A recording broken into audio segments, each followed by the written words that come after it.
reer doolo si ay marun kooxda tartanka qaryaandhoodaan ee dhaantadu ay cagaha u soo saaraan magaaladii Wardheer ee loogu heesi jiray aad walwala aragtida yaa Wardheer ku soo bara kooxdu markay ka baxday gobolka Qorraxay ee shacabka gobolku xaqiiqsadeen inay markoogii tahay ayaa uu hilowga iyo hiyikaca dhaantadii barisamaadkii soo ruuxday niyadooda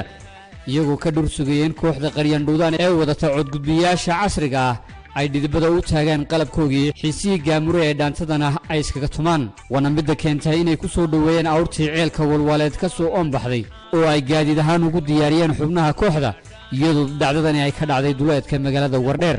soo dhaweyntan oo ahayd mid cajaa'ib ah oo ay ku lamaan yihiin gabdhaha bilicda Soomaaliya lagu anqariyay caanaha geela 7 doolar ka soo fulay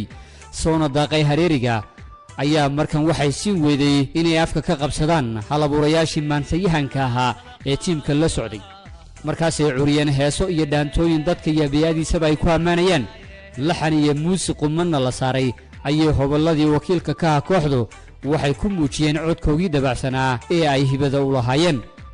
iyagoo xitaa wiilasha iyo gabdhuhu aan u kala hadhin taas oo mid gaar ahayd in gabdhuhu